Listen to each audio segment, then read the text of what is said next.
Okay, so we'd like to welcome you all to another wonderful evening of science and cooking. And as usual in these events, we start by thanking the many sponsors without whom this really would have been impossible. So our sponsors include Jose Andres' Think Food Group and the Alicia Foundation, who provided both intellectual and financial support. Whole Foods, who, as we've said many times, but I'll say again, did this wonderful thing of donating all of the food for the laboratory section of this class. The laboratory right now has become a final project fair where the students in the class are investigating various aspects of food and cooking, ranging from spherification to the making of tofu to making chocolate creations. And Whole Foods is continuing to donate food for these endeavors, and we're very grateful. So Harvard University Office of the Senior Vice Provost, Cole Palmer, who donated equipment for the labs, Le Creuset, Mars, and the Asade Business School. And without these sponsors, it literally is true, we wouldn't be able to do this. And so I'd just like to take a moment and thank them all.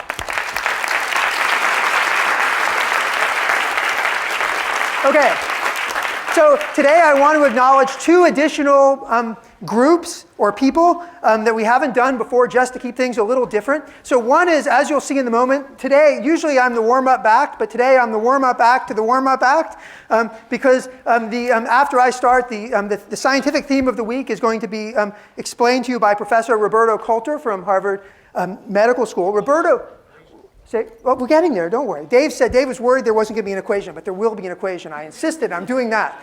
But anyway, Roberto is one of the directors of what is called the Microbial Science Initiative at Harvard. And there are various parts of Harvard who have helped this course in various ways. And one of them is the Microbial Science Initiative, who has donated funds to help one of the student groups for their final projects do a DNA sequencing of microbial diversity in pork.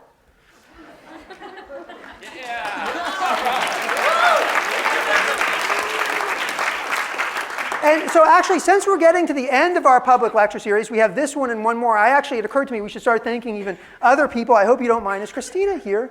Where is Christina? Where is Christina? So I actually want to take a moment. So Christina, who is standing in the back, without Christina, this entire endeavor would never have happened. She is sort of she's tirelessly put together all of the preparations for these events, starting from the very first one. And as you all can imagine, this is an enormously complicated affair. And I'd like to even clap one more time for Christina, because it's really a very, very complicated thing. So, okay, good.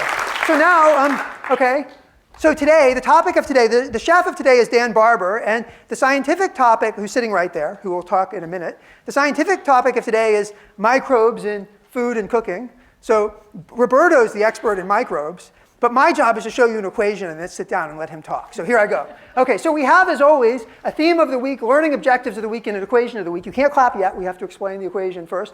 The theme of the week is that microbes play a critical role in food and cooking. They're important in how food is grown, how food is prepared, and how food is processed. And there are various aspects of this. One, biological populations, be they human, animal, bacterial, or plant, increase in size exponentially in time in the absence of constraints. This creates a demand for resources. And then microbes play varying roles in food and cooking. So my job is to show you an equation, and I insisted, I'm sorry, but Roberto will take over soon. So here's my equation. So imagine you have a person. So people divide. And they then became two people. And then what happens is they die off. And then you're left with two people, which is more than one person. But then those two people, they divide, each of them. Now you have four people. Then those guys die off. And then you have 8 people. So you see, that's called proliferation. And these could be people. They could be microbes. They could be any sorts of things. There's proliferation of people. Okay, so there's an equation that describes that. Here it is. The number of people is equal to 2 to the n, where n is the number of generations. So you see, we had 2 times 2 times 2. You just keep multiplying by 2.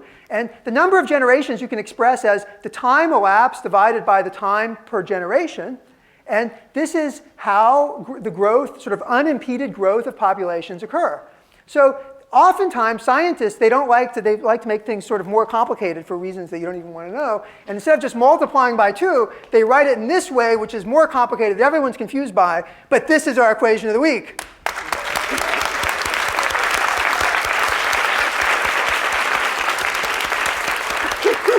And it says that things grow exponentially. Now, this is a plot which Roberto criticized me for because it wasn't very high resolution, but I just took it off the web, of the population of the Earth as a function of time. And you see, it's going up very rapidly. It's been doing that for a long time. And what's clear is that this cannot continue indefinitely. Right? I mean, eventually you have a problem with exponentials. That is, you can't pay for them anymore. And we don't have time to talk about this in any detail, but if anyone is interested, I'd like to hereby recommend a book. There's a fabulous book by Joel Cohen, who's a professor at Rockefeller University, which is called How Many People Can the Earth Support? Our students will read a selection from this book this week to learn about why exponentials can't occur indefinitely. And you will see this in Dan's talk. This is really about the general issue of sustainability.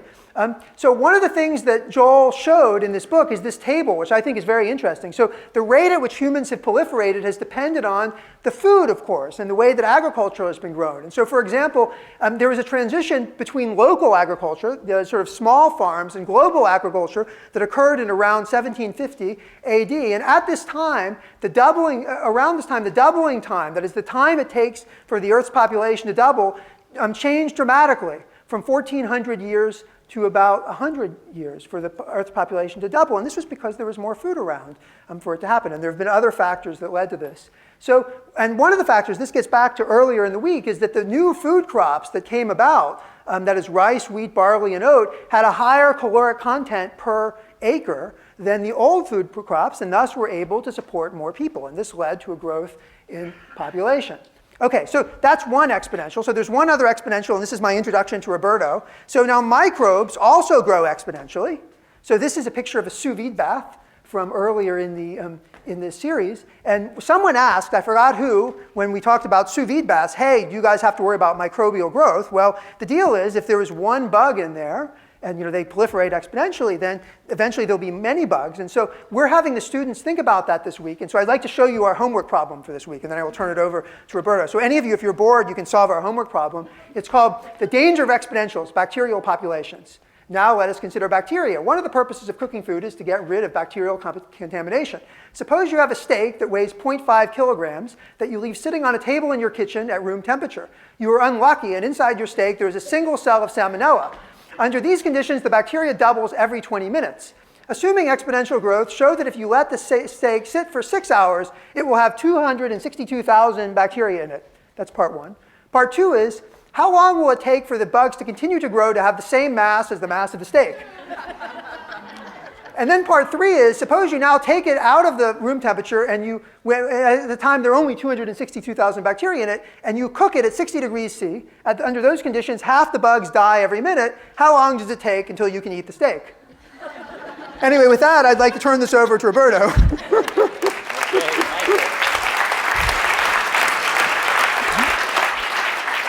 Very good. It is a remarkable thing, exponential growth. It is something that we don't always recognize. And so I know that you're here to listen to Dan Barber, but I do hope that you will bear with me for a few minutes. In the end, what Michael was talking to us, in the lack of constraints, we are constrained. This is the constraint. This is our planet. This is where we live. And we are quickly erasing its resources. The constraint is going to land on us very quickly. And that graph that was horribly pixelated, I don't know where you found that one. I'm sure you could have spent a little bit of time finding a better one. But there it was. I shouldn't say it too loud because my next one is equally bad, but that's not my fault. This planet is the planet where we are stuck, guys. We have to think about it. We have to think about it very seriously.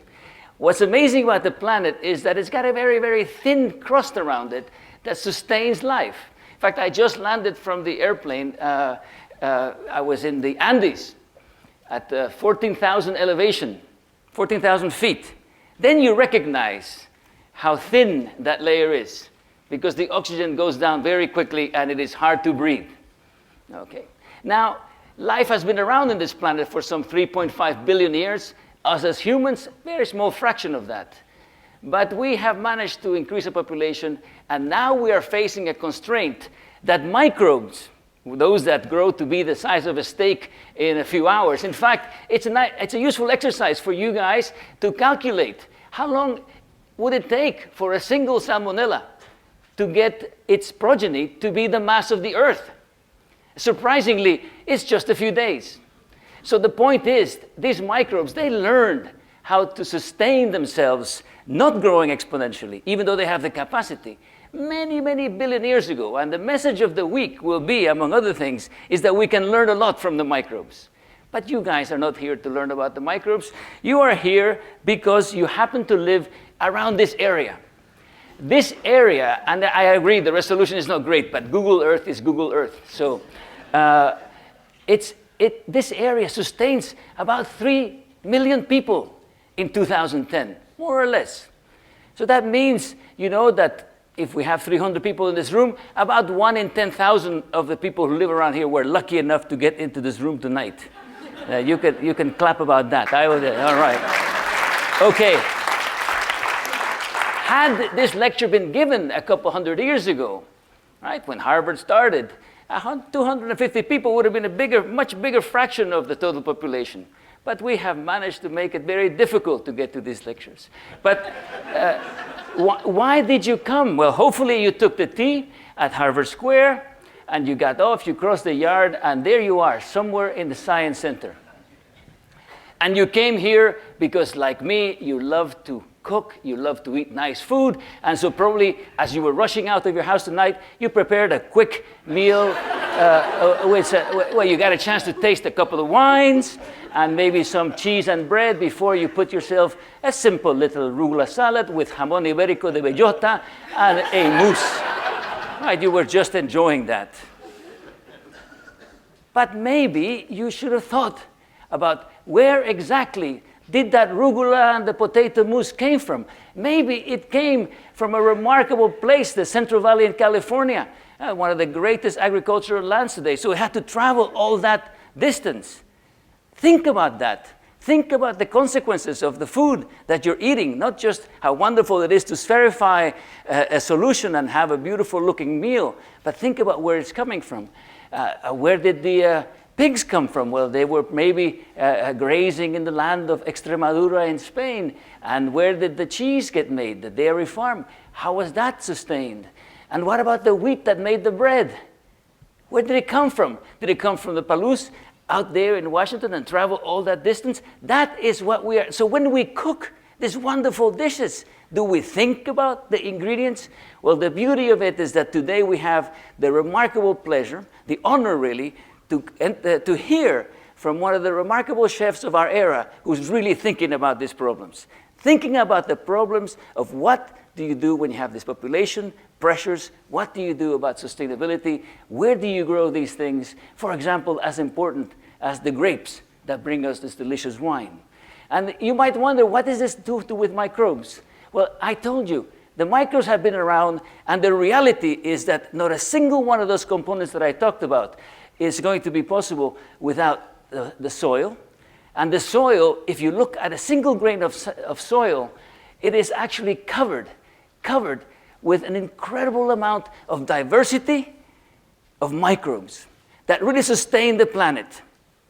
And while we won't hear it directly today too much, I want you to keep in your mind that this invisible majority that really, really dominates the life forms on the planet are sustaining the planet. They don't care really if humans are around, but we could not be without them. And be it the cows, the grass that they're eating, or the grain, all comes through the activity of microbes. Microbes are the only organisms on the planet that are able to take this inert nitrogen that we are breathing and not doing anything with, and then they are able to fix it into nitrogen that can be utilized by all of life forms.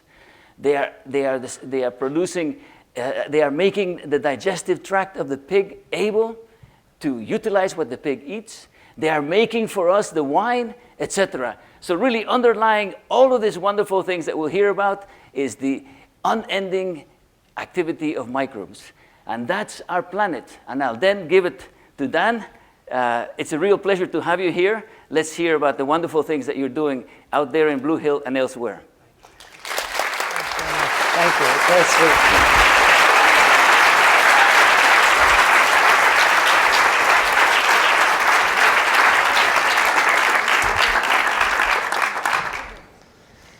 Thank you very much. It's all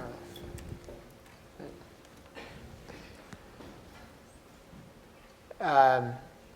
That was a perfect introduction. I'll just tell you quickly where I'm coming from, physically, not psychologically.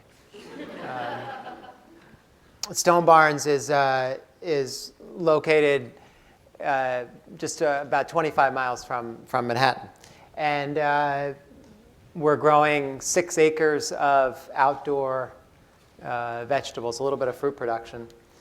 And we have a 23,000 square foot greenhouse, about a half an acre, that is producing about 50 different types of greens and herbs. The farm is made up also of 20 acres of pasture. We raise pigs, we raise sheep, chickens, geese, Thanksgiving turkeys, honeybees. And we're an education center for children and for adults. We have a cafe, and of course we have a restaurant.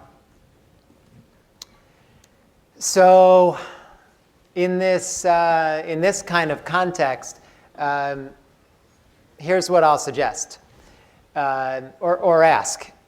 Is there a role for a chef that goes beyond manipulating ingredients just in the kitchen?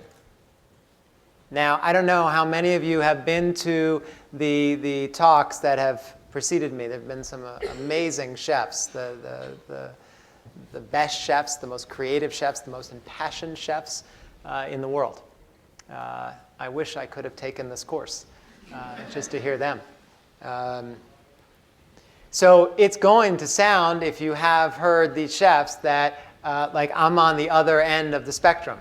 You know, I'm the purity guy. I don't believe in molecular gastronomy, the Ferran Adrias of the world, because they're all about manipulation, science, complexity in the form of this manipulation of ingredients. And in fact, the truth is, it couldn't be less true. I mean, for one thing, Ferran is curating this class, right? Is that how you would say it? So he asked me to be a part of it. So he doesn't think that, thankfully, because Ferran Adria has been a huge influence on my life, on my career, on the way I think about food, and specifically about science. I don't do a lot of manipulation in the kitchen, but I do think a lot about the same kind of underpinnings that Ferran Adrias and others who have been a part of this lecture series. The same kind of underpinnings affect me, but I'm looking at it from the ground up. I'm not as interested in manipulating ingredients when they come in the kitchen. I'm much more interested in the manipulation, and I use that word cautiously because I don't want it to take on a pejorative tone. I am interested in the manipulation and looking at the science and the choices that one has before ingredients come into my kitchen. There's a kind of recipe, if you will, for that. So let's take like a typical braised piece of lamb. You know, you would expect that I would be in a white coat here and give you a recipe for how to make that braised lamb delicious. And I could give you that, the ingredients and the method and all that. But tonight, I'd like to try and maybe take one step back and give you a different kind of recipe. A recipe from the ground up. A recipe for the recipe, if that makes sense. A recipe for the mise en place, a recipe for those ingredients to make a successful braised lamb dish. So I'm going to run through a couple of dishes. I'd like the majority of this time to be a dialogue, because I have a lot to learn. but I will talk a few dishes that have been successful in the restaurant, not because of my talent. And I spoke a little bit earlier today, and I said this, I think, in a moment of great honesty, which is like, you know, this isn't false modesty, any of this. You know, I have an ego. I think I'm a great chef. And I think I'm really talented in the kitchen. It's just that I happen to be on a farm where I work with some of the most talented people I've ever met. And that's a humbling experience. And so it has led me to believe that the choices that I'm making in the kitchen are not quite as important as the choices that are being made, the thousands of choices that are being made in the field and in the pasture every day. And I'd like to show you a few of them. So we'll start with this braised piece of lamb. And we'll start with the lamb, with the sheep. We pick a particular variety of Finn Dorset, which is two different breeds actually that come together for two different reasons. One is they have great tasting meat. That mostly comes from the Dorset line. But the Finns are famous for the twins and the triplets. And that's good for the economy of the farm. So we make this sort of compromise with flavor and economy, which is this, I say struggle, but it's kind of a friendly struggle that's happening all the time. And you'll see it throughout this talk. And we raise them much like the picture on the left, which is to say on grass. 99.999% of the lamb that's raised in this country is raised like the picture on the right, which is in a feedlot. And it's fed almost entirely a grain-intensive diet, much like our beef cattle. I'm using lamb today, for example, because we don't raise beef cattle on the farm. We raise lamb. There's a lot of issues with this. There are a lot of ecological issues, a lot of nutritional issues. I'm just going to mention a couple here because they're in the pursuit of flavor. This whole thing is in the pursuit of flavor.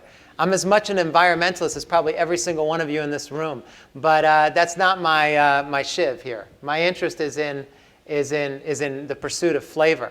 I'm lucky enough that in the pursuit of flavor I've found, and I think we'll find as we go through this, that in the pursuit of the best flavor, truly the best tasting lamb, for example, that you have running along this line of the pursuit of flavor, great ecological decisions, great nutritional decisions, nutrient density, decisions that affect the health of us and affect the health of the land.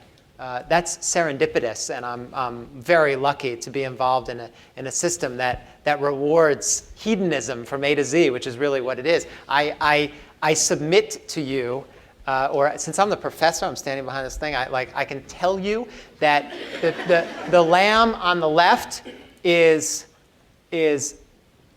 incomparable to the lamb on the right in terms of flavor.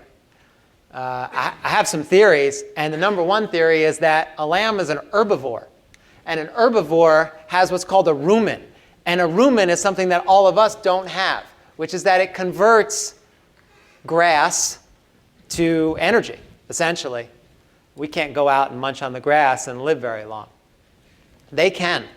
And not only can they live, but they can prosper. It's what their bodies want to be doing.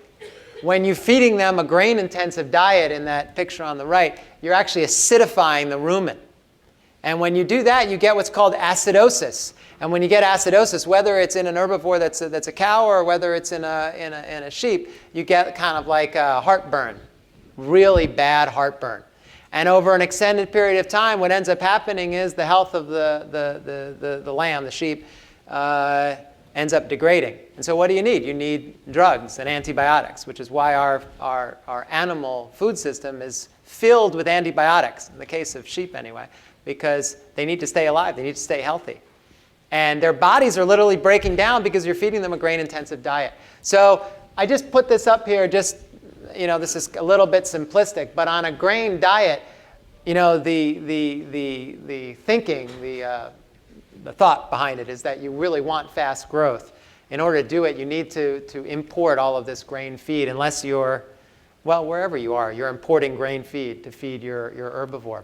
Again, it's an herbivore. It's not meant to eat grain. So you really are not just messing you are not just creating an economic infrastructure. You're messing with a biological infrastructure, and that rumen, I think, is at the heart of it. The energy comes from fossil fuels. Most of you know that. Depletes the healthy animals. I talked about that.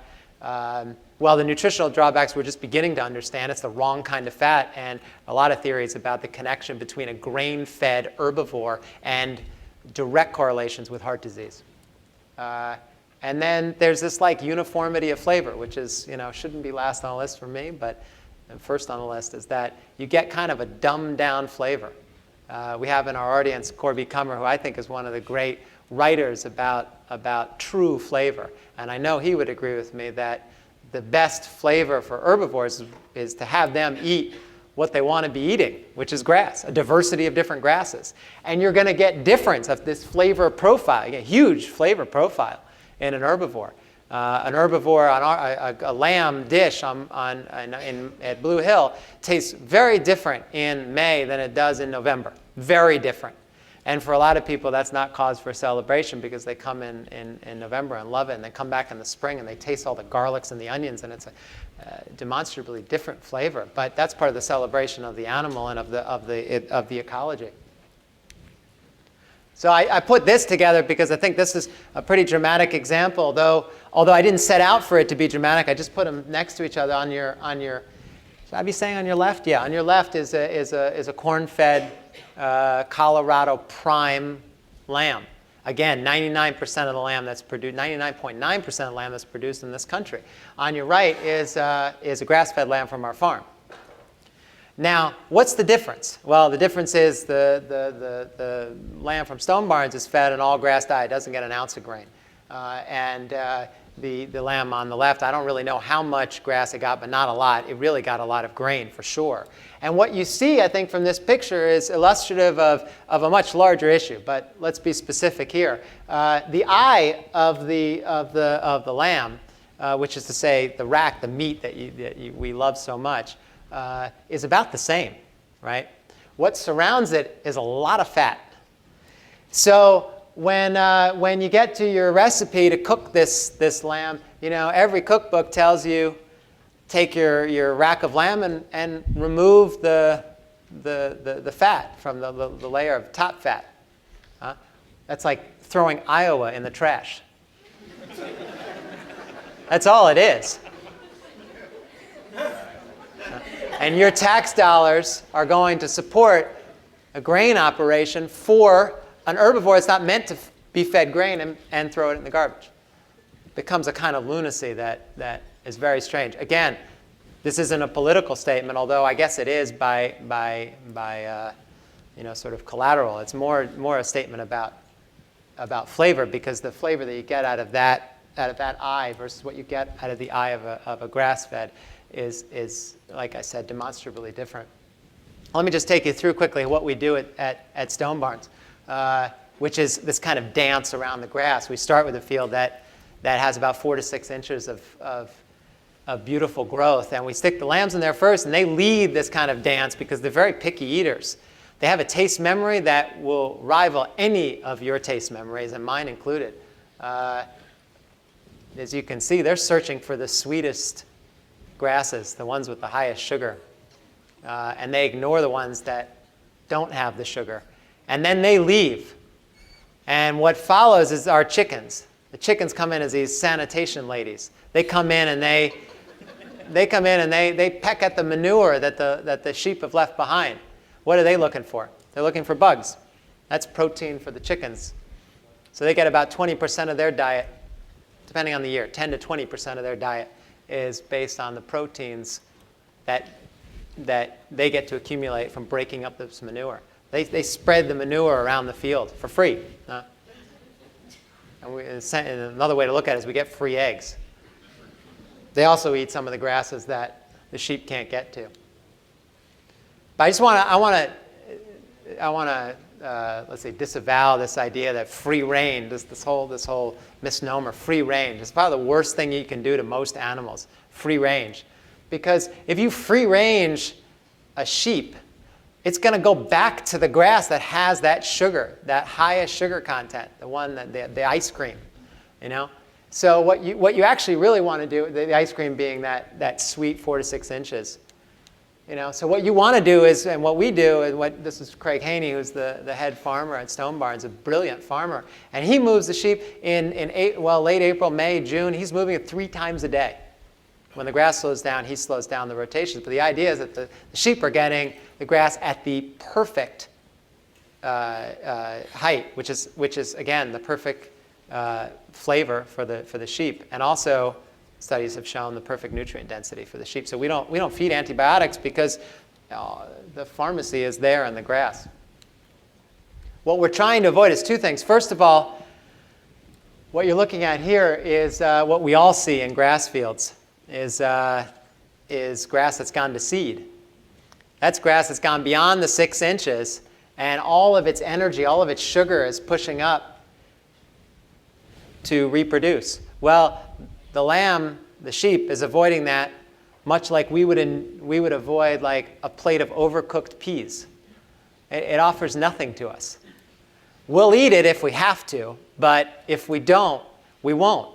And the idea is that once your grass has gotten to this, you're pretty much beyond the realm of having the sheep ingest ingredients or calories that are going to produce a delicious leg of lamb or rack of lamb in that case. So when it gets to this phase, you've kind of gone beyond.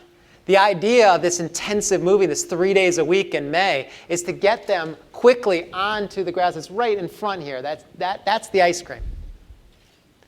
And the interesting thing when you go out and watch these sheep eat, and I've done this in the afternoon, is that when they like something, they go back to it. So they'll go in the morning, they'll do this kind of grazing deal, and then they'll sit in the afternoon sun and they'll chew the cud and do what they do in the shade. And then by the afternoon, you think, okay, they're ready to go off to the new grass. Well, not really. They have this amazing taste memory. They'll go back to the grass that they knew was delicious and pharmacologically was probably the best for them. Now that's the law of the second bite, and that's the critical element in the farm pasture rotation that we're trying to avoid. You don't want the lamb to take a second bite of grass that's already been eaten. Because once you do that, two things happen. First of all, you degrade the grass. The root system hasn't been rebuilt. The grass isn't healthy. And second of all, the nutrient benefits that the lamb is eating is far diminished. They're taking a second bite of grass that's already been eaten. They're getting about 1/10 the nutrient density that they would get on that first bite. So it's going to lead to a denuded landscape, but my purposes principally are it's going to lead to a denuded flavor profile. What's what we want to avoid. I took this picture because, look, these sheep are going to, in 1 hour from now, are going to move to the field that's right in front of you, in the foremost part of this picture. They've been in that pasture where they're sitting now and eating for the past day. And they're kind of done eating. They're very smart. They know they're going to this ice cream, so they're hanging out. They're waiting for the move. What's particularly interesting about this picture is that this little red canopy over there, that divides two different farms. Our farm is in the forefront. Another farm is in the rear. Another farm that is a cattle operation. Another farm that is a grain-intensive cattle operation, which is to say their young cattle are out there eating grass, but they don't rotate. This is very free range. So you would drive along the road, which is right to the right there, and you would look at these cattle out on this beautiful, sort of iconic Hudson Valley landscape, and you would say, wow, those are healthy cow. Actually, look at what they're doing to the landscape. You can see the burn spots all over the grass. What's that from? That's from manure that's been sitting in the grass that doesn't have chickens to come behind and break up the manure. In breaking up the manure, you end up not burning the grass. You end up spreading the nutrients and composting the field, essentially. So it doesn't get composted. And secondly, they've broken the law of the second bite. They've bitten second bites and third bites of the same grass. And what ends up happening is the grass doesn't come back, and you degrade the health of that particular grass ecosystem, and you get a denuded landscape. So I think that the tale of two cities here is interesting to look at. We also hay intensively, which is to say we don't wait for the hay to go to seed. We actually mow at the 4 to 6 inch level because we're feeding sheep grass all winter long. Absolutely unheard of from a percentage standpoint. You feed grain in the winter because there's no grass in the Northeast in the winter.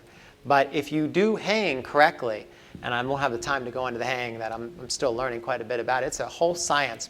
There's a whole recipe to hay. really interesting, that not only produces the best flavored lamb again, but produces the healthiest lamb that don't need any kind of medication at all because they're eating a fine diet of dried grass, but a diversity of dried grasses that are dried at the right moment. Okay, so there's the hay for the winter. And then we also, going back to this recipe for a delicious flavored lamb, we also do this sonogramming of animals that we're starting to get more involved with. Why sonogramming? Well, because we, so if 99.9% of the lamb in this country is raised on a grain-intensive diet, the sliver that's raised on a grass diet is often considered to be, what, chewy, right? I mean, you've heard that for grass-fed beef. I think you've heard it for grass-fed lamb, too. It's considered chewy. Well, in fact, it's not chewy. I mean, it's not chewy compared to beef cattle. It's just that you have this sliver of testing for flavor. 2% of beef cattle, for example, are deemed prime. So when you get a steak in a restaurant, that's 2% of the beef that's killed in this country, 2 to 3%. So when a farmer who's doing this the right way, doing this kind of rotation the right way, right way being on grass, goes to market, doesn't have the luxury of picking out 2% of the tiny 1 or 2 that he's bringing to the slaughterhouse every week. So one way to overcome this is to take a little sonogram. This and technology was invented in the 60s, on the 12th and 13th rib. That's where the grading system happens for your steak. It's where the grading system happens for the lamb. To be Colorado prime lamb, they take a read after the slaughter of the 12th and 13th rib, and they see the marbling, the fat marbleization, the fat penetration throughout the meat, and they'll grade it there.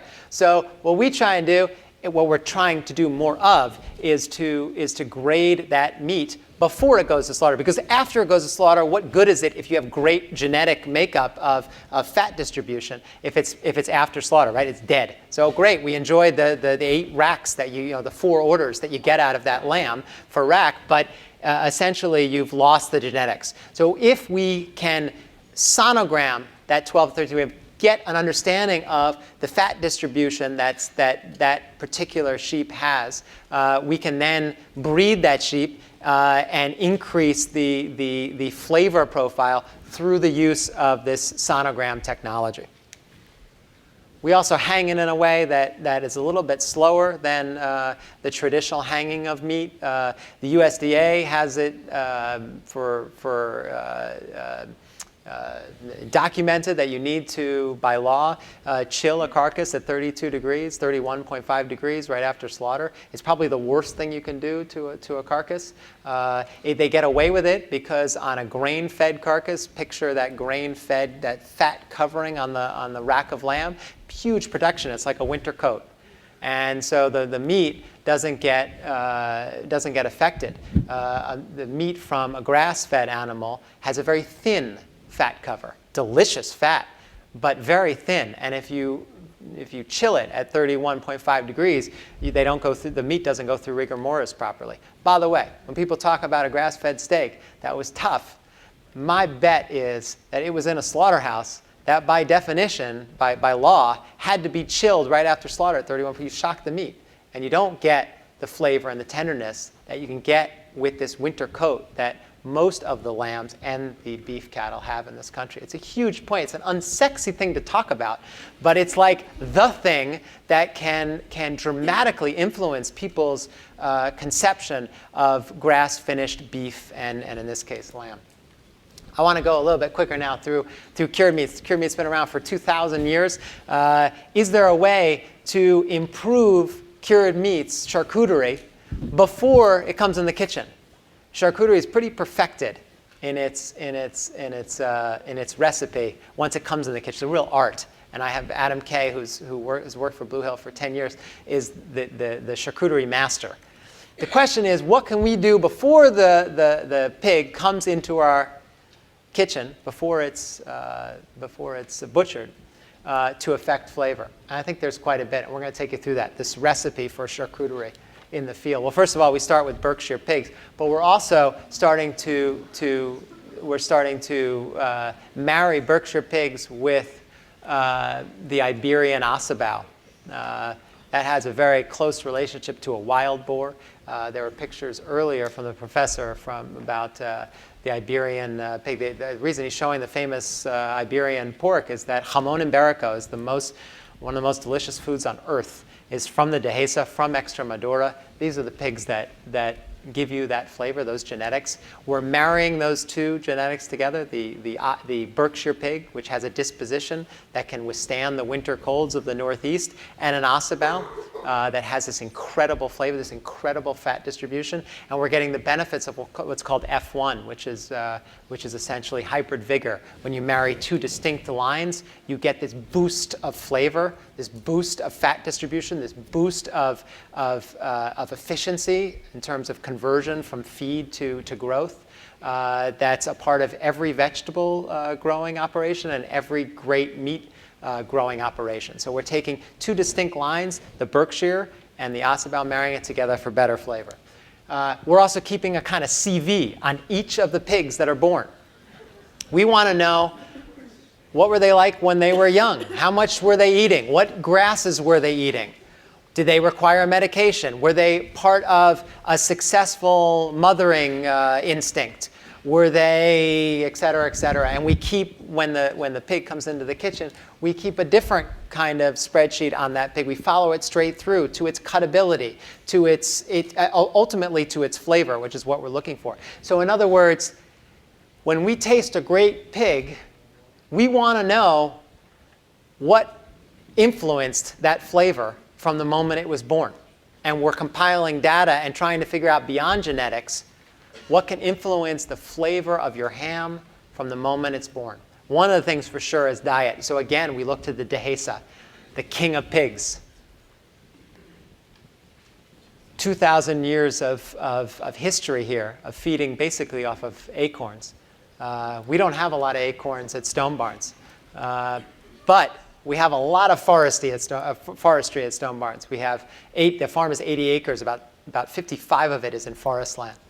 So the determination of Craig, this brilliant farmer at Stone Barns, is to make use of this forest land.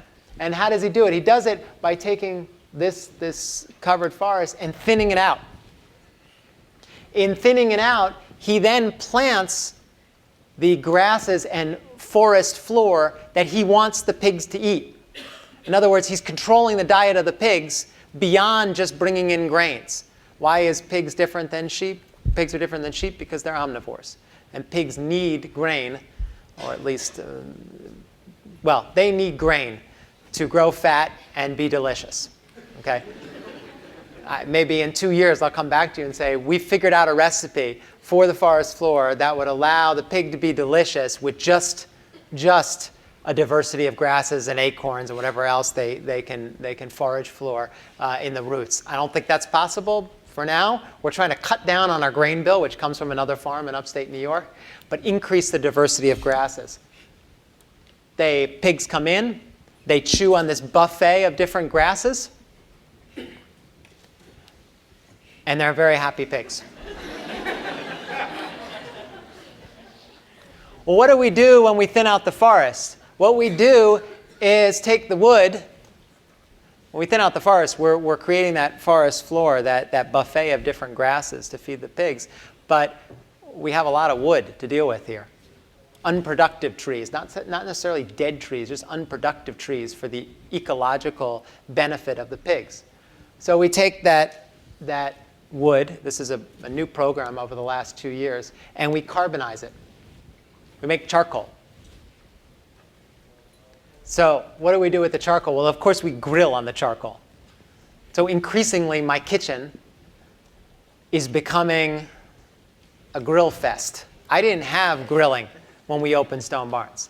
This is a good example of how not just the flavor of my food, but my whole technique has changed because, well, it's being forced to change because the ecological conditions are telling us that there's a free resource here, and a very delicious free resource. Everyone loves the taste of grill. And if you can control the carbonization of the wood, you can actually have a whole recipe of charcoal flavors that I knew nothing about, and I'm just starting to learn. So 50% the charcoal that we make from these trees goes right to grilling. Where does the other 50% go?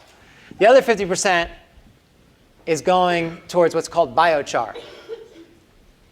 How many of you know of biochar?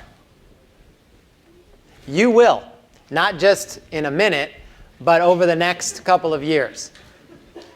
I think it's the most exciting thing we're doing on the farm right now. And here's why. We're pulverizing that charcoal. We're making it into a dust. And then we're taking that dust and we're mixing it with our compost, our soil, and planting it. It's like inserting a vitamin pack into the soil. Or another analogy, not a great one, but off the cuff, would be to take a shot of steroids. Except that the steroids last for about 2,000 years. And that's what happened in the Terrapreta, which is in the Amazon. The Amazon has, for all of its diversity, has really poor soil.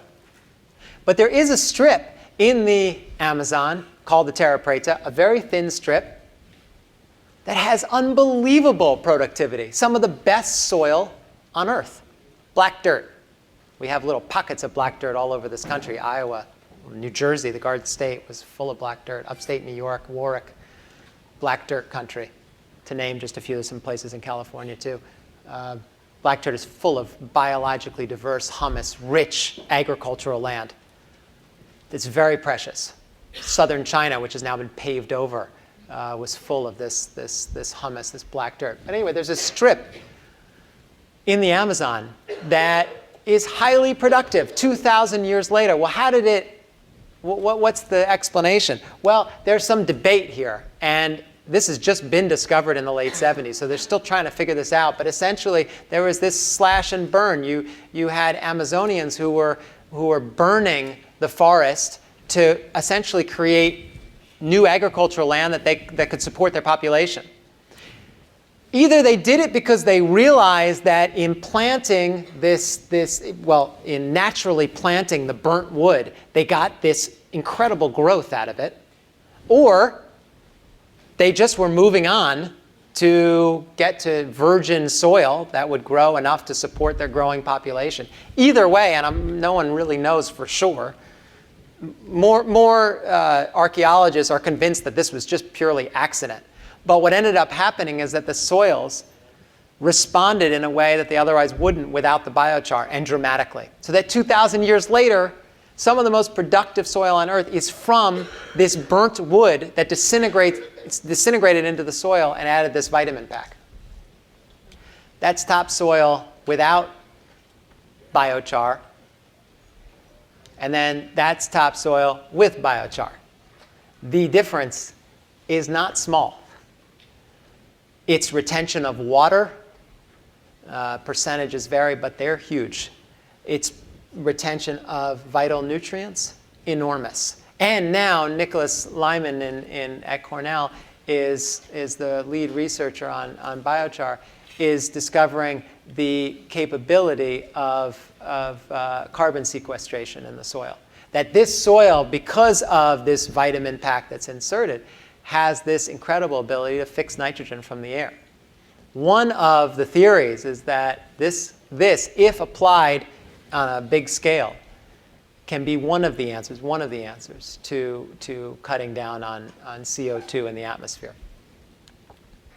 Here's a test at Stone Barns. This is not very scientific, but it's our first test, and I was amazed. You know, 'cause it's nice to talk about these things, but then see it side by side.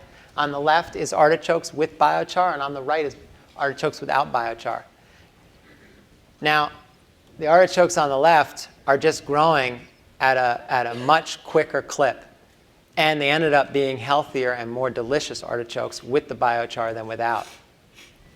We're doing a ton of tests here to prove this just to ourselves, first and foremost, and then eventually, hopefully, we'll publish this stuff and get an understanding of what this can do for the future of our farm and others.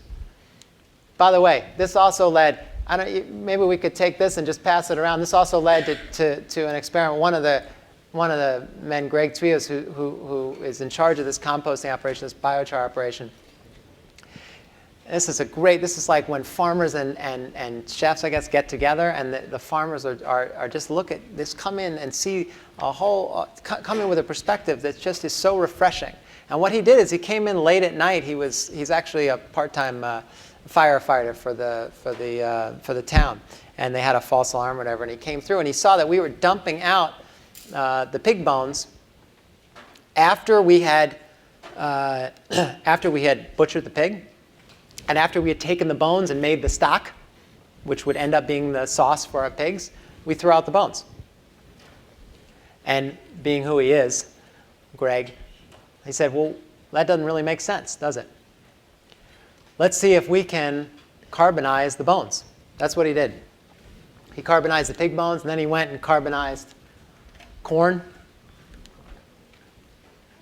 Then he carbonized lamb. Then he carbonized lobster from our lobster consomme. This is all post sauces and stocks. That's a carbonized lobster body. So now we grill lobsters on lobster bones.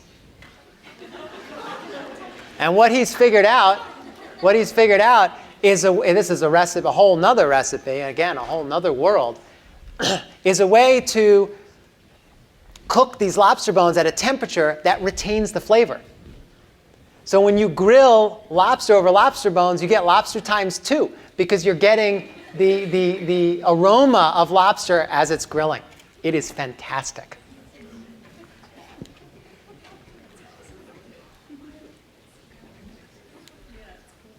Okay, last quick example here. Greenhouse greens. So again, just dialing back. So how do you create a recipe for a great tasting salad? And also, how do you create a recipe for great tasting salad in the middle of the temperatures that we're about to experience in the Northeast? That's the challenge. Anybody can grow a good salad in Berkeley, huh?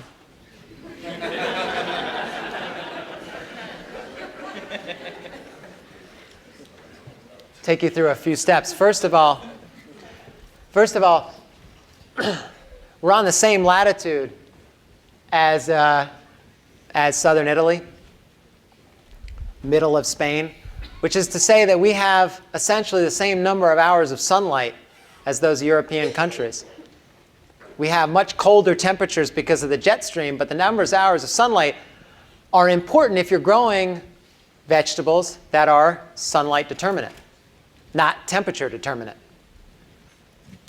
So our greenhouse is filled with sunlight determinate ingredients that not only are able to grow at 9 hours of sunlight in the middle of, I guess, February or January, but prosper at those temperatures. Because again, this is the pursuit of great flavor. It isn't just the pursuit of doing something that no one else has done.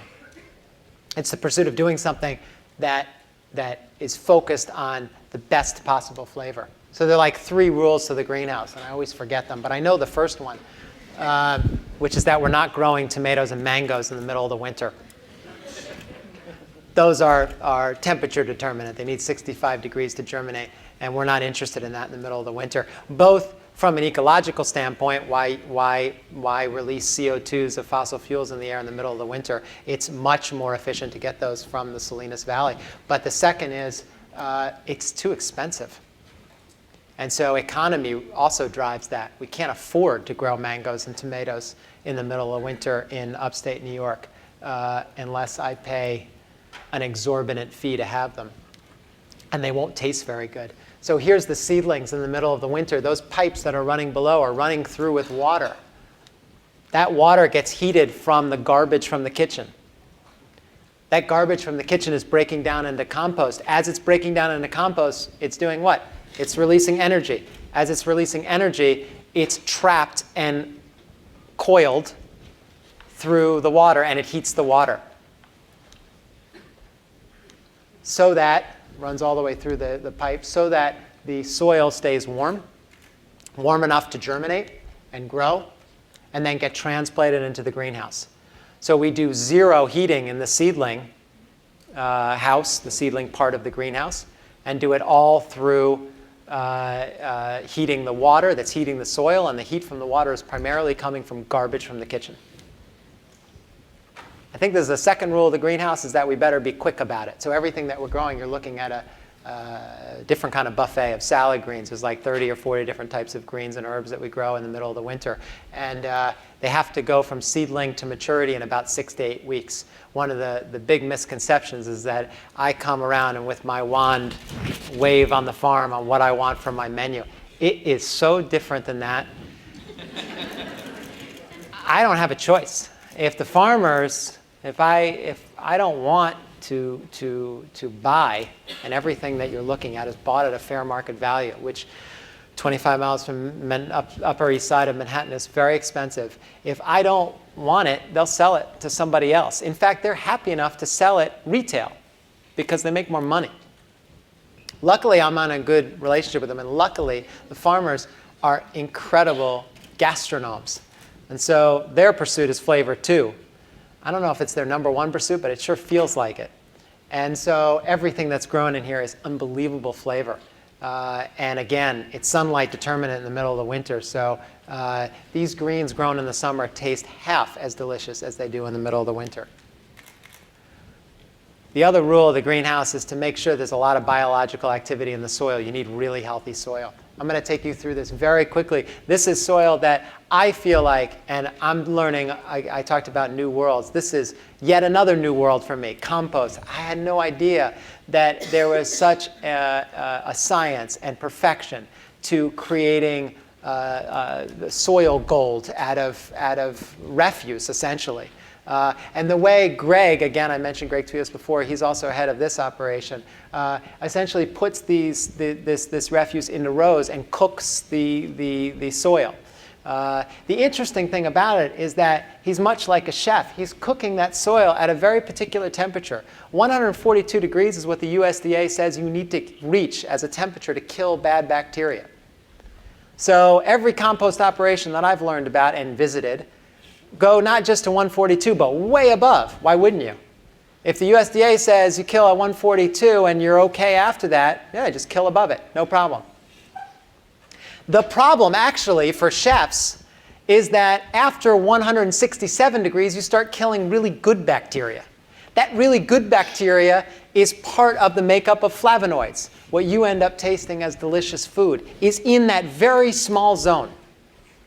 Now, you're going to have to trust me. I wish I had a taste test for you because we've done it. And the difference in flavor, again, it's not small. What he's doing here with this Sandburger, which is an Austrian design, it is essentially taking the compost that's in the middle of this compost pile and rising quickly above 160 degrees. And he's turning it from the inside out and taking the outside soil that's not as hot and turning it in to get it hot. So he's evening the baking of the compost. Very labor intensive, very capital intensive. That machine costs $180,000.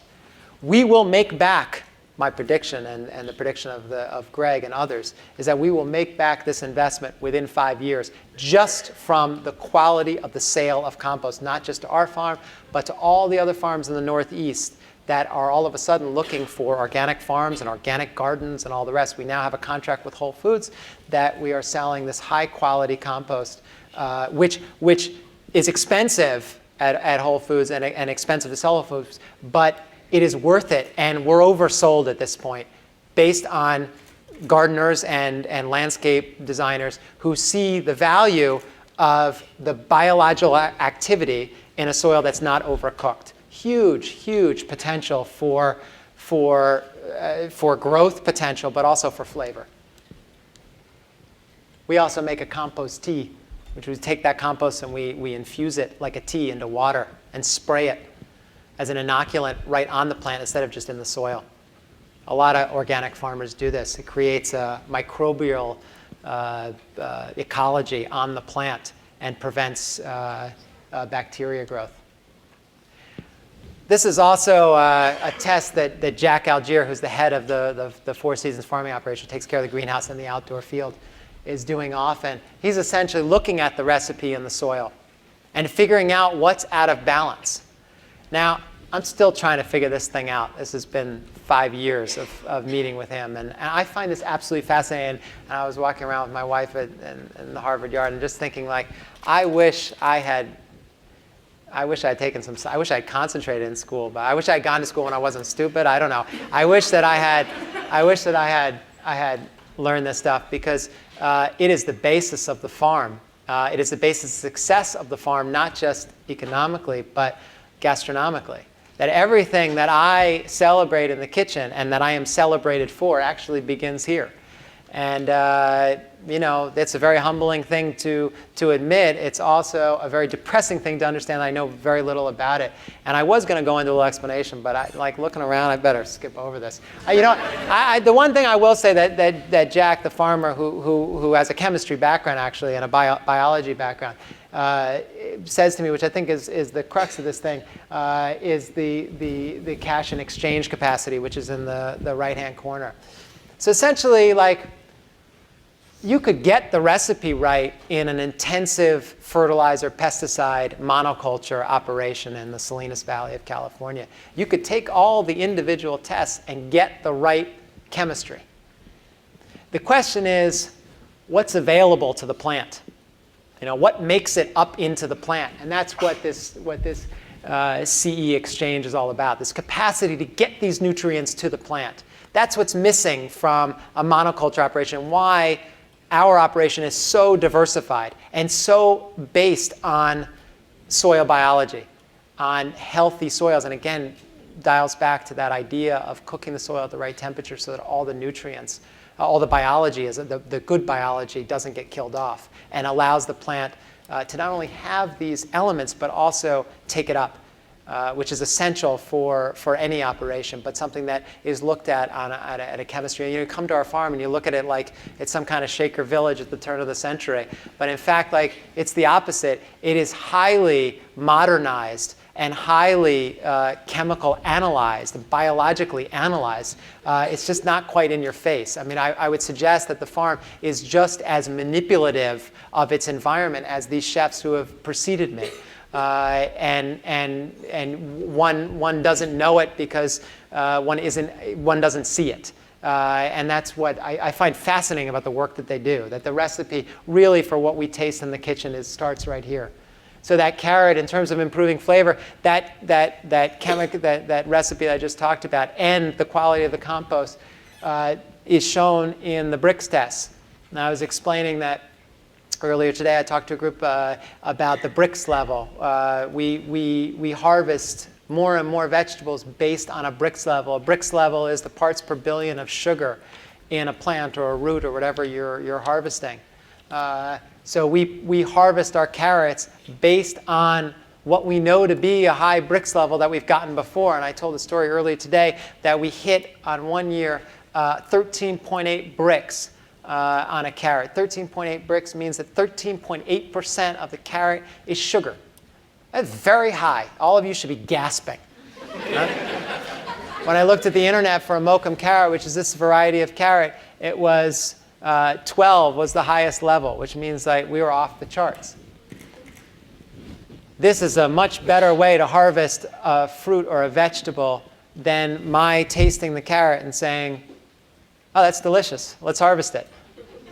This is a way to document historically year to year. And, by the way, we have increased the Brix level every year. There are a lot of variables here. Temperature has a lot to do with the cold, the northeast cold. Everyone talks about the growing conditions in Southern California and Texas and Florida and Arizona, but nobody can grow root vegetables like we can here because the cold converts the starches to sugars. A plant physiologist who happens to be a part-time poet explained it beautifully to me. He said, when you get freezing temperatures, the carrot or any root vegetable or any plant is converting its starches to sugars to prevent ice crystallization. Ice crystallization means death. So when you taste the starches converting to sugar, when you taste that sweetness, the plant is saying, you're tasting delicious flavors, but the plant is telling you it just doesn't want to die. Well, Southern California doesn't have the luxury to have the plant think that it might be dying. So it doesn't convert as much starches to sugars. Unfortunately, east of the Mississippi, we get about 85% of our carrots and other root vegetables from California and Arizona in these temperatures that absolutely don't produce the best tasting vegetables. So it's one of the natural advantages of the Northeast, one of the blessed circumstances of our own ecology that we can celebrate from October through the first freezes all the way, because they store so beautifully and actually increase Brix in the right kind of storage, which I'll talk about in another lecture, all the way till May when the spring harvest comes.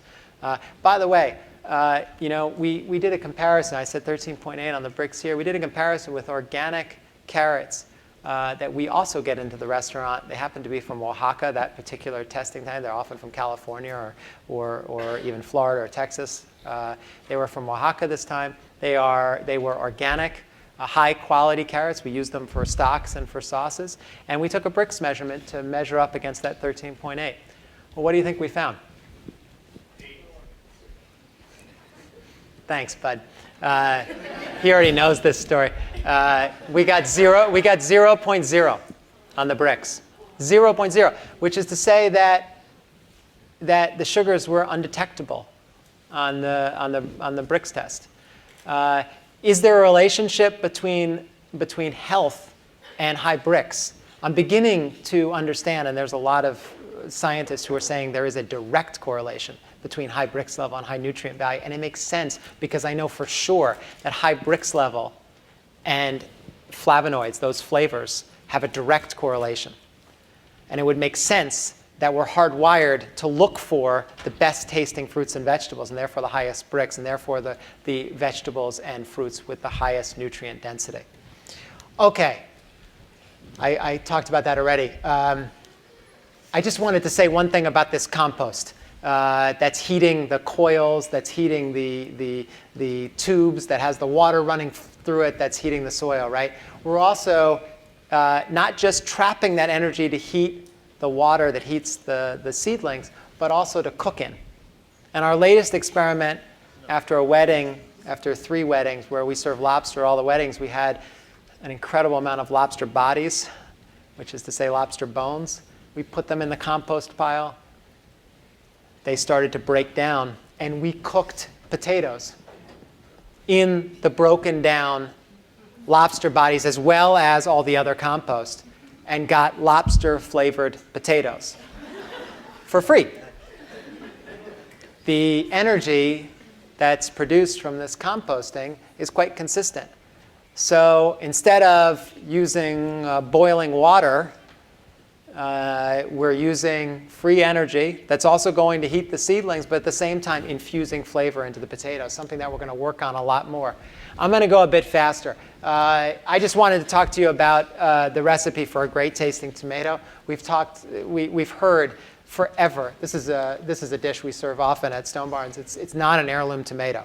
That's how we announce it, not an heirloom tomato at the table. I would say the name of the tomato, but we don't know, because the tomato is coming from Cornell University, a land-grant university in upstate New York, we are working with breeders who have unnamed varieties of fruits and vegetables, tomato being a fruit, that have not been trialed.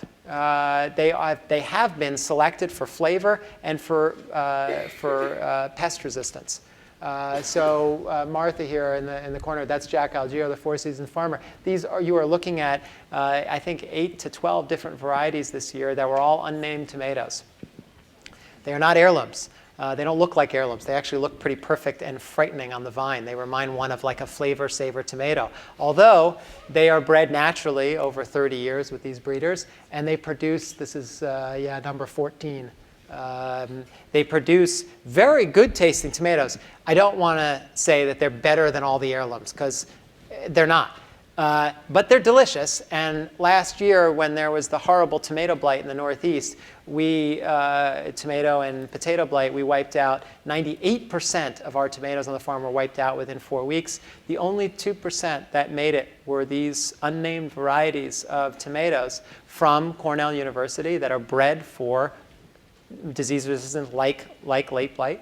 and taste delicious and have great economies attached to them. You can see the fruit set in here. They're much better than heirlooms in terms of economy for the farmer. So we don't abandon heirlooms. We grow heirlooms, but this whole thing about heirlooms, heirlooms this, heirlooms that, it's like, it's nice, but it rains for 2 days and you have a terrible heirloom harvest.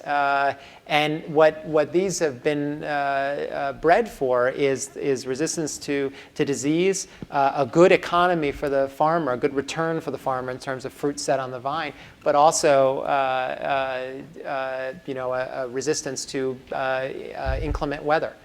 So they don't split as easily, the skin is thicker, et cetera. I'm very excited about trialing more of these and introducing them into the marketplace. We're also introducing older varieties. Here's a celtus, which is essentially, actually right now one of my favorite vegetables. It's a head lettuce from Southeast Asia, I think Laos initially. It's a beautiful plant. We tried many years ago an experiment with carrots where we contacted a nut oil producer in California. This is an idea I got from a French oil producer in Burgundy. We contacted a nut oil producer in California.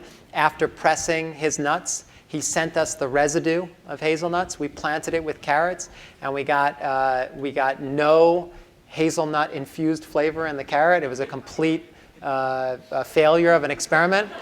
But Jack Algier, the same plant physiologist who's that poet, when I told him the story, predicted the ending. He said, I'm sure you didn't get any flavor. The cellular structure, the cellular wall of the carrot's too thick. You need to try it with an onion or a fennel. And when he came to the restaurant, tasted celtus, he said, this is your guy. Very thin wall, and it'll penetrate. So Jack pulverized hazelnuts, planted it with the celtus. And we did get hazelnut celtus when you broke the celtus open. To be honest, it actually tasted a little bit more like pine nuts, but we got like a nut flavor. So I considered that successful.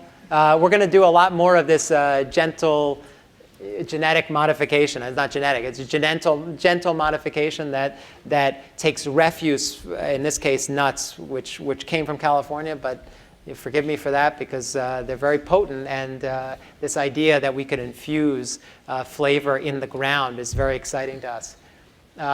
Okay, so let's end here, and I do want to open this to questions and comments and all of that, and kind of maybe make this into a little bit of a broader discussion other than science, although at the base of all of this, as I've argued before, this is science.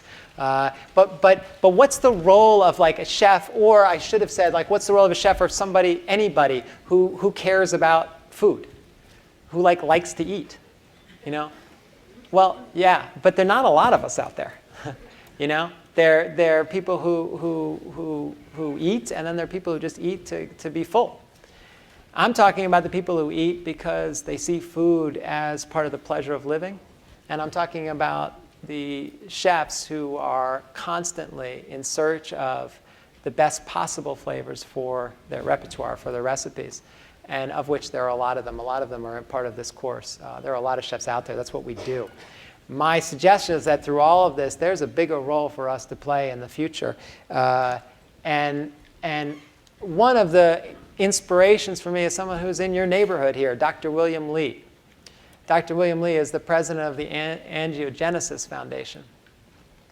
The Angiogenesis Foundation is a look at cancer prevention through capillary growth that feeds tumors.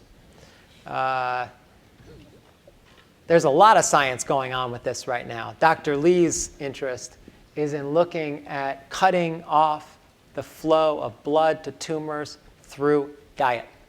In other words, prevent cancer through eating fruits and vegetables, and particular kinds of fruit and vegetables. What he argues, quite brilliantly, and you can look him up, you can look up his talks, he talks frequently.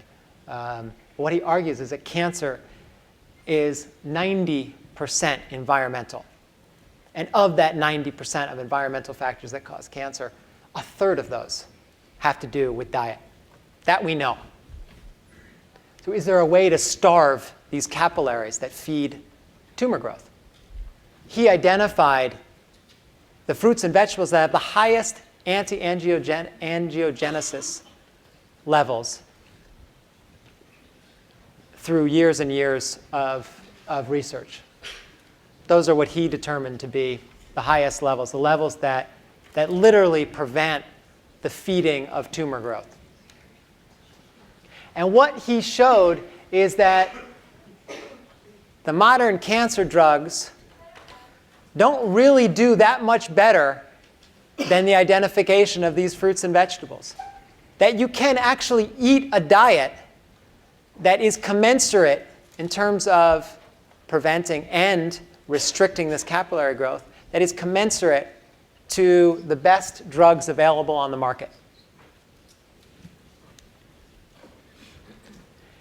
Here's one test, and I think we'll just end with this to tie this up. But here's one test where he took jasmine, sencha, Earl Grey tea, and compared them in terms of anti-angiogenesis. Again, the growth of the capillary growth that feeds these tumors. And he was expecting jasmine, because everyone talks about jasmine as being the great cancer tea. He was expecting jasmine to be quite high and sencha to be even higher, potentially. What he found is that Earl Grey actually, as far as this capillary growth, that Earl Grey had almost double and triple the potential of a green jasmine, of a jasmine tea. Here's what I found most interesting about what he talked to me about, is that quite by accident, he mixed the jasmine and the sencha together. Now you would think the blend might be double. I don't know what you would think. He was thinking it would be about what sencha was, maybe a little bit higher. What he got was more than double the anti-angiogenesis benefits from this mixing of these two teas. Now what that said to me is that at the end of the day, this is healthfulness. The pursuit of flavor is about cooking, as well as this pursuit of the chemistry and the biology that's happening in the field. It's about cooking. It's about the mixing of different ingredients. So what I said to him is two things. First of all, when you have this list of these highly potent, this list of ingredients, these parsnips and grapes that have high anti-angiogenic properties, have you ever tested how they're grown? Like, what about a parsnip that was grown with the kind of compost that keeps within 142 and 167? I can tell you that the parsnip has a higher Brix level, and I can tell you the parsnip's much more delicious. Can he tell us that the cancer-fighting properties are correspondingly higher? His theory is yes, and he has not done those tests yet. So he is now getting vegetables from Stone Barns, from Jack Algier, and testing them, identifying them for these properties, and trying to show, or not show, he's a real scientist. I always have an agenda here. He's the real scientist. Is there a relationship between Brix level and cancer-fighting properties? There probably is. And not only that, we're going to eventually, the second phase of this trial, and he's again, the real scientist, he's taking this very slowly, but the second phase is some of the more successful dishes I've had in the kitchen, which is to say the combination of ingredients that have led to people thinking the food is really delicious. I have a slew of these recipes, a slew of these dishes. Is it also true that these dishes correspond to not just the best tasting flavor, but the best nutrient density and the highest possibility for anti-angiogenetic properties? Can our most successful dishes also fight cancer? It's a big proposition.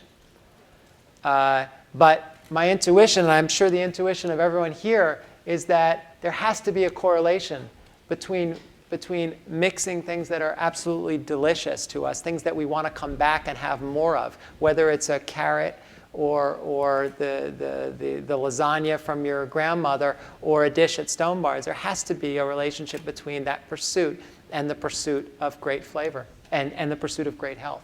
So this is the direction that we're headed in at Stone Bar. It's not just working with these breeders, but working and expanding the role of chefs and food lovers to transform and manipulate, again, back to that word, manipulate the way the ecological landscape is used. I think it's a very exciting future, and I hope you'll be a part of it with me. Thank you.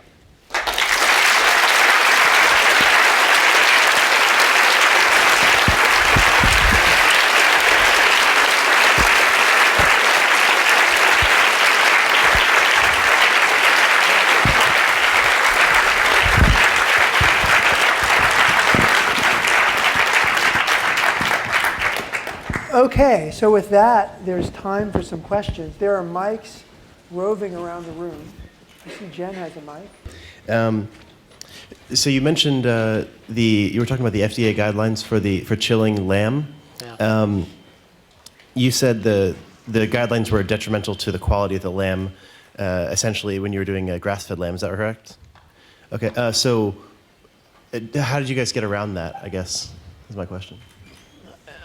Yeah, well, you know this is being filmed, so. Look, I'll answer it this way, which is to say that, you look at pictures of Argentinian slaughterhouses. I haven't been to Argentina, but I've been shown some really interesting pictures. And everywhere you look after slaughter, you see this kind of corridor of this kind of hallway in every slaughterhouse. They look somewhat different, but essentially it's the same idea. Windows are open, carcass is still warm, and it's chilling down slowly. The Argentinians know this because they don't feed grain, they feed grass. They have the best grassland in the world, and why some of the best steaks in the world come from Argentina. But those carcasses are entering into rigor mortis at levels that are much more conducive to tenderness. People say tenderness is associated with corn. It has nothing to do with it. It's all about temperature. This was proven in the 70s. You can go on to, where can you go? Joe Robinson has done the best. Look up Joe, just Google Joe Robinson. She does the best. She's actually, she's a scientist, but she's also collected some of the best data on this, on pasture-based herbivores and other animals. And this all started with the spike in grain prices from the then USSR. And they were looking at this stuff and seeing that you couldn't chill the animal if you couldn't afford the grain, you were feeding more grass. This is in the early 70s. This is what historically in recent history, this is what really started the whole pasture-based movement. When we moved to, World War II started the grain-intensive movement because we figured out the technology to grow monocultures of corn. And when you ended up having too much corn, you ended up dumping it into herbivores and into processed food, which has become a big part of our diet. But in the 70s, when there was that spike, the price parity for grazing animals on grass was pretty commensurate with grain. And that's where you get all these hippies in upstate New York, around the country, who started just this pasture-based system, who are still alive today. We buy from John Jameson, a lot of lamb from John Jameson, who I think is one of the great grass-based lamb farmers in the country, if not beyond that. He started just when grass was becoming too expensive. And he was also, a Woodstock guy from, who didn't want to be under the chains of the grain. The problem he discovered was that all the slaughterhouses were chilling at this USDA. Well, how did the USDA get to a number of 31.5 within 2 hours or whatever it is? I'm not even sure. Well, it's one size fits all. It's it's written that those laws by big agribusiness, by the Cargills of the world, who don't want the competition from the grass-fed and want faster chilling, and the slaughterhouses want faster chilling because they want to move product. So it all works in the same. The problem is the worst thing you can do to a grass-fed. You can have the right breed, the most perfect grass. You can move it 17 times a day, and have the most incredible fat distribution in that 12th to 13th rib, and you can ruin that lamb or that beef cattle in 40 minutes by bad chilling. So again, this is the unsexy story of this whole thing. Is the problem is the slaughterhouse issue. Is in the Northeast, we don't have any more slaughterhouses. So the slaughterhouses that we go to, we end up paying a lot more to process these animals, these grass-based animals, in a different way. And not only is the incentive to move animals through the system quickly, because now even on a local community level, there's so few slaughterhouses. There's absolutely no incentive to slow that down. I mean, they're just making money now to survive. And that's the huge difference over just 15 years ago. But beyond that, the knowledge has been lost because everything we do is grain-based. So, it's a huge issue. It's hard to talk about because, again, it's post-slaughter, and it's these very sort of finite kind of like ephemeral issues. But when you look at it from side-by-side taste, it's huge. And this reputation that always galls me. When I always get it as like, oh, you have to chew and chew for the grass-fed steak. No, you don't. No, you don't. If you raised it right, and you slaughtered it right, and you hung it right, it's like butter. As my grandmother would say. You mentioned the lack of slaughterhouses, especially in the New England area, New York area. Yeah. Have you seen a change in the past, say, 5 years of infrastructure for the small farms, which is what we'll have in this area to be successful? Yeah. No, it's a great question. The answer is no. The change has been even more depressing. But to put a positive light on it, the reason I say it's depressing is because the Northeast, this is low-hanging fruit. For everybody who wants to get into farming, and there are a lot of people who do, based on the success of the farmers market and based on the Michael Pollan and the Corby Cummers of the world who are writing about all these issues for so many years. It's the most exciting social movement in America today, and for the Northeast, the most economically viable agriculture is animal-based, which drives me crazy when people talk about vegetarianism and where we're sitting. It's like this whole ecology was built on grass. We have the best grass in the country, one of the best grass systems in the country. And that's why all the dairy farms are in New England. It built New England. It built our iconic landscape. And we ought to be taking advantage of it. And you can really easily, if you're interested in these issues, you can really farm at a sustainable level, and I'm talking about economically, a very small herd of sheep or cattle with not a lot of grassland. If you're intensive about moving it and you can raise it the right way and you can actually get it slaughtered, there's money to be made, and there's a market for you. You don't have to go through the middleman. There's a market waiting for you, both through chefs who are intent on, I think chefs are leading this movement, but also through farmers markets whose numbers are exploding.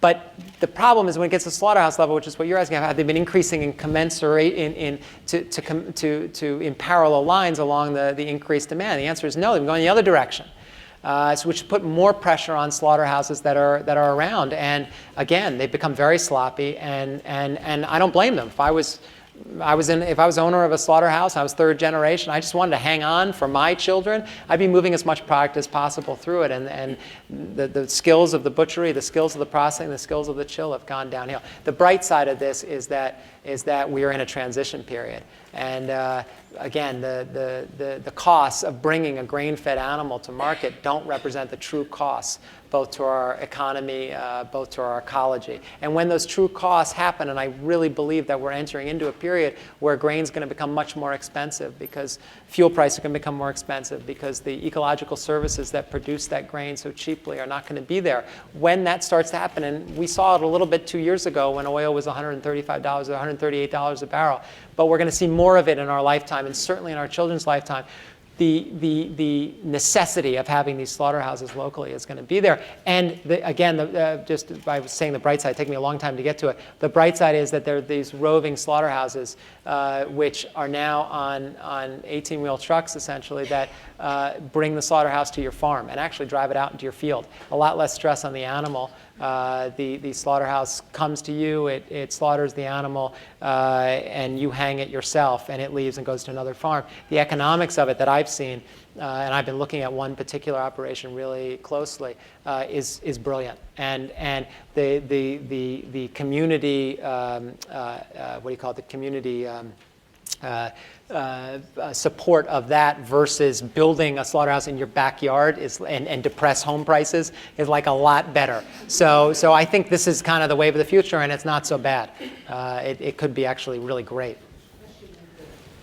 I had actually thought about making my own charcoal one time, and I was Nice. just wondering if you're planning on sharing not just the charcoal techniques, but all the various techniques that you've talked about. Yeah, Is it, like, man, published we're on an the open web, book, or- dude. We're not hiding anything. We're still learning. I mean, yeah, come to Stone Barns. We'll teach you everything. I don't know anything. These guys are doing it. The main thing I'm trying to get them to do is cook the charcoal at a lower temperature to preserve the flavor of the lobster body or the wood or the lamb carcass, and get that flavor to infuse into what I'm grilling. And they have a lot of problems with that, both from a microbial perspective and also from a time perspective. But come and be a part of it because it's really exciting. Is there like a website or something that you have? Not yet, man. No. Yeah. Can you tell us about anything that's going on with fish and Yeah. what you might be doing differently? Yeah.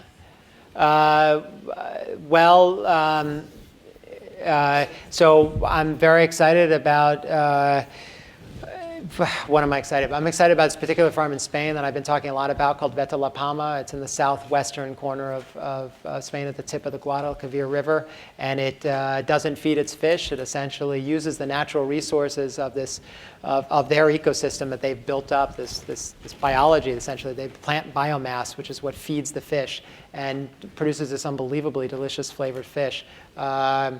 We get a lot of that fish in now. That's been our latest success over this last year. We've been able to import it. We found somebody brilliant fish importer who saw the brilliance of this system and the flavor. Again, the flavor. And you know what's funny is, like, I went to 2 fish importers. I've talked about this farm for the last 2 years.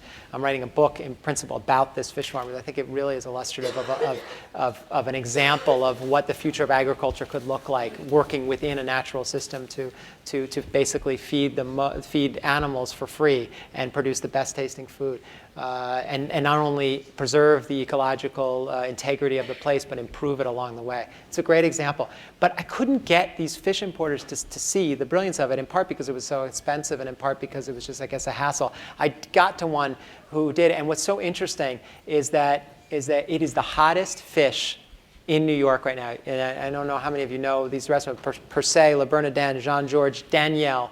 The top restaurants have flooded to this fish, whereas I am now not the largest buyer of them. These other, who have more market power than I do, are buying it, which is great, and spreading the word based on flavor, which I think is the bigger issue here. I could be talking about these issues through the perspective of the environmental benefits of this kind of fishery or this kind of pasture management. But I think the best way is through flavor. And that example proved to me, I mean, the story of this farm proved a lot to me. And it made me more infatuated and impassioned about the work that we're doing at Stone Barns, and more impressed with our farmers. But even more than that, it showed that without anything, these chefs tasted this stuff and don't care the cost. And they're flooding to it, and they're fighting over it to serve it at their restaurants. They don't know about the ecological benefits. They don't know about the health issues related to this kind of fish. They know about the flavor. And that's why I believe so strongly that chefs and foodie, people who love and care about food, foodies are the future of the world. We're a lot easier to feed than the fast food world. A lot less ecologically impactful, and a lot cheaper, essentially. And when all the costs are calculated, a lot cheaper. And that's why we're going to lead the most exciting social movement in America for the future, because when the real costs of the big food chain get calculated, and they're going to get calculated, our system, the system that we all believe in and want to feed our children and want to eat ourselves, is going to become de facto. Big agriculture is dead, and big fishing, in response to your question, is dead man walking. They're never going to be able to support it, both because there's no ecological resiliency for it, and the cost, just the fuel cost of going out on these trawlers to wreck marine ecosystems is not going to be there. So whether you believe in it or you petition your Congress, whatever it is, it's the economics that's going to end up destroying that. And I believe the same thing for corn agriculture. I believe the same thing for grain-fed beef. I believe the same thing for monoculture carrots from Oaxaca.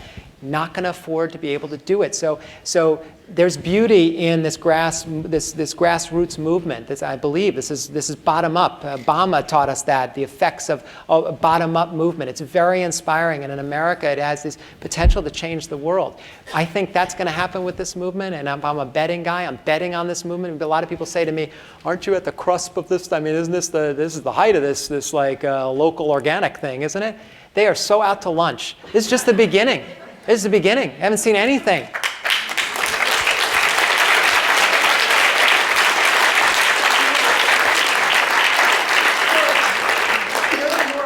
But that was such a fabulous ending that I'd like to propose that we clap one more time.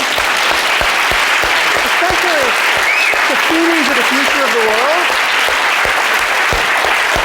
And thank you.